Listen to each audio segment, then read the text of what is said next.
Welcome to MK Fairy Tales. ریاست شاہپور اپنے رعب دبدبے اور سخت قوانین کی وجہ سے جانی جاتی تھی۔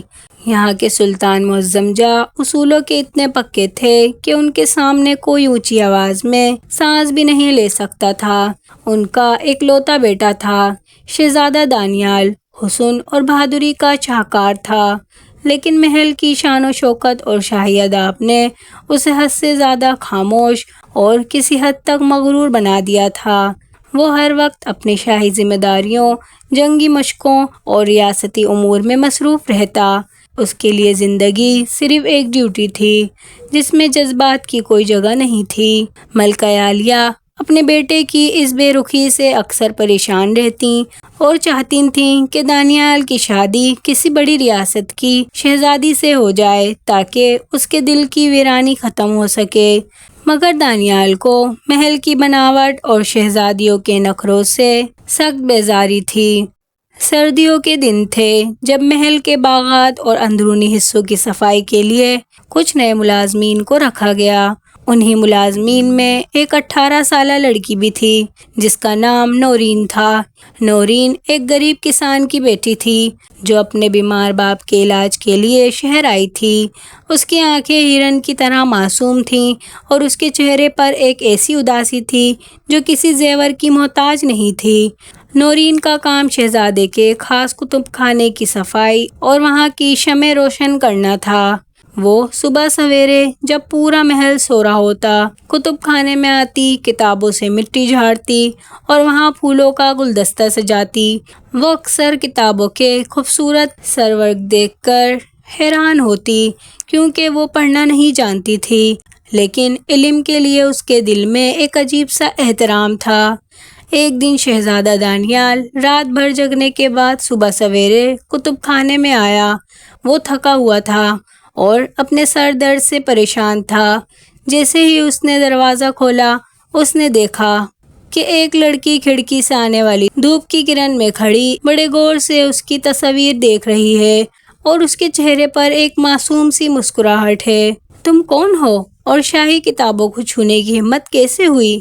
دانیال کی رعبدار آواز کتب خانے میں گونجی۔ نورین بری طرح چونک گئی، اس کے ہاتھ سے کتاب چھوٹ کر نیچے گر گئی۔ سامنے غصے میں کھڑے شہزادے کو دیکھ کر خوف کے مارے اس کے ہاتھ پاؤں کانپنے لگے۔ وہ فوراً زمین پر بیٹھ گئی اور کانپتی آواز میں بولی، معافی عالی جاں، میں نئی ملازمہ ہوں، میں صرف مٹی صاف کر رہی تھی، میرا مقصد بے ادبی کرنا نہیں تھا۔ دانیال نے غصے سے اسے جانے کا اشارہ کیا۔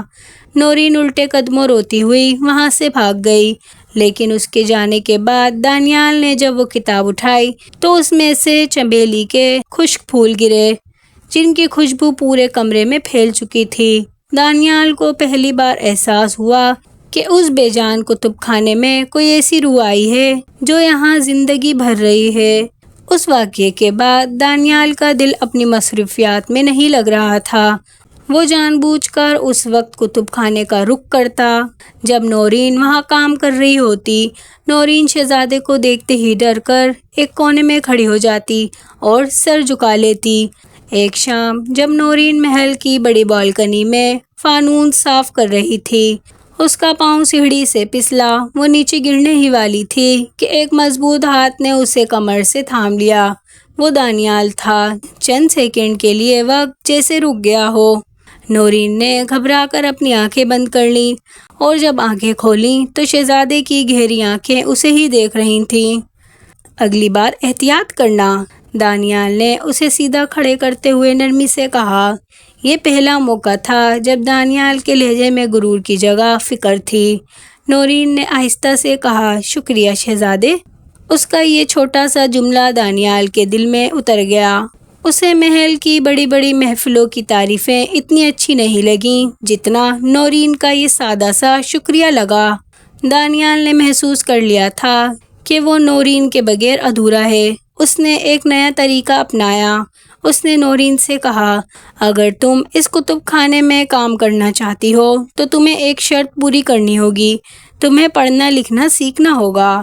نورین کی آنکھیں خوشی سے چمک اٹھیں، لیکن مجھے کون سکھائے گا عالی جاں؟ دانیال نے مسکرا کر کہا، میں۔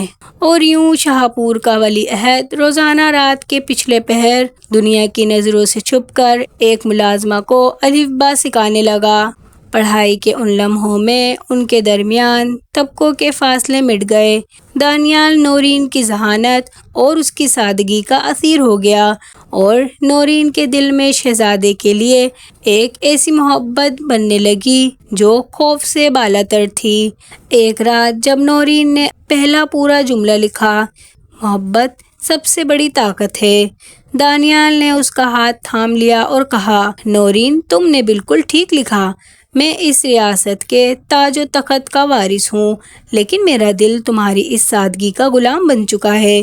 میں تم سے محبت کرتا ہوں۔ نورین کی آنکھوں سے آنسو بہنے لگے۔ شہزادے، آپ آسمان کے سورج ہیں اور میں مٹی کا ایک ذرہ۔ ہماری محبت محل کی دیواروں سے ٹکرا کر ٹوٹ جائے گی، سلطان ہمیں کبھی قبول نہیں کریں گے۔ اور وہی ہوا جس کا ڈر تھا۔ مکار وزیر اعظم جو اپنی بیٹی کی شادی دانیال سے کروانا چاہتا تھا، اس نے دونوں کو کتب خانے میں ایک ساتھ دیکھ لیا۔ اس نے فوراً یہ بات سلطان معظم جاہ تک پہنچا دی۔ دربار عام سجایا گیا۔ سلطان کا غصہ آسمان کو چھو رہا تھا اور ملکہ عالیہ صدمے میں تھیں۔ نورین کو زنجیروں میں جکڑ کر دربار میں لایا گیا، جبکہ دانیال سر اٹھا کر اپنے والد کے سامنے کھڑا تھا۔ دانیال، کیا یہ سچ ہے کہ تم شاہپور کی تاریخ کو داغدار کر رہے ہو؟ ایک معمولی ملازمہ کے لیے تم نے اپنے خون کا مذاق بنایا؟ سلطان نے گرج کر پوچھا۔ دانیال نے پرسکون آواز میں جواب دیا، ابا حضور، خون سب کا ایک جیسا ہی سرخ ہوتا ہے۔ نورین کوئی داغ نہیں ہے، وہ روشنی ہے جس نے میرے تاریک دل کو روشن کیا ہے۔ میں اسی سے شادی کروں گا۔ سلطان نے غصے سے حکم دیا، اس لڑکی کو اسی وقت سلطنت کی سب سے اندھیری جھیل میں ڈال دیا جائے اور کل صبح اسے ملک بدر کر دیا جائے، اور اگر دانیال نے اصرار کیا تو اسے ولی عہد سے محروم کر دیا جائے گا۔ نورین نے روتے ہوئے دانیال کی طرف دیکھا۔ شہزادے، میری وجہ سے اپنا حق مت کھوئیں، آپ اس ملک کے لیے بنے ہیں۔ اس رات دانیال نے ایک بڑا فیصلہ کیا۔ اس نے محل کے ریشمی لباس اتارے، اپنا شاہی خنجر اور تاج میز پر رکھا اور ایک عام سپاہی لباس پہن کر جھیل کی طرف بڑھا۔ اپنی ہوشیاری اور کچھ وفادار ملازموں کی مدد سے اس نے نورین کو قید سے آزاد کروایا۔ جب وہ دونوں محل کی حدود سے باہر نکل رہے تھے تو سپاہیوں نے انہیں گھیر لیا۔ سلطان خود وہاں پہنچ گئے۔ دانیال، تم ایک ملازمہ کے لیے اپنی سلطنت چھوڑ رہے ہو؟ سلطان نے دھیمی مگر گہری آواز میں پوچھا۔ دانیال نے اپنے والد کے سامنے گھٹنے ٹیکے اور اپنا تاج ان کے قدموں میں رکھ دیا۔ عالیجا، سلطنتیں تلواروں سے جیتی جاتی ہیں اور وزیروں کے مشوروں سے چلائی جاتی ہیں، لیکن زندگی محبت سے گزاری جاتی ہے۔ مجھے یہ تاج نہیں چاہیے اگر اس میں نورین کی سادگی شامل نہ ہو۔ مجھے ولی عہد سے محروم کر دیں، لیکن مجھے میری زندگی جینے دیں۔ سلطان دانیال کی آنکھوں میں وہ عزم دیکھ رہے تھے جو انہوں نے اپنی پوری زندگی میں کسی شہزادے میں نہیں دیکھا تھا۔ انہیں احساس ہوا کہ جو لڑکا ایک لڑکی کی حفاظت کے لیے اتنی بڑی سلطنت کو ٹھکرا سکتا ہے، وہ کتنا سچا اور بہادر حاکم بن سکتا ہے۔ ملکہ عالیہ نے بھی آگے بڑھ کر سلطان کا ہاتھ تھاما اور کہا، سلطان، ہمارے بیٹوں کو تاج کی نہیں، ایک سچے دل کی ضرورت ہے جو اسے مل چکا ہے۔ سلطان کا دل پگھل گیا۔ انہوں نے دانیال کو گلے سے لگا لیا اور نورین کی طرف دیکھ کر کہا، بیٹی، تم نے میرے مغرور بیٹے کو انسان بنا دیا۔ تم کوئی عام ملازمہ نہیں، تم تو اس محل کی اصل ملکہ بننے کے لائق ہو۔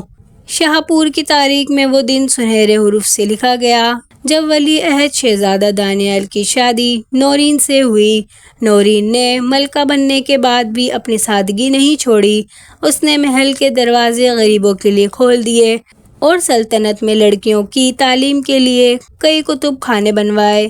لوگ آج بھی شاہپور کے کتب خانے کی اس کھڑکی کو دیکھتے ہیں جہاں سے ایک ملازمہ اور ایک شہزادے کی محبت کی داستان شروع ہوئی تھی، جو اس بات کا ثبوت ہے کہ سچی محبت کبھی محلوں کی محتاج نہیں ہوتی۔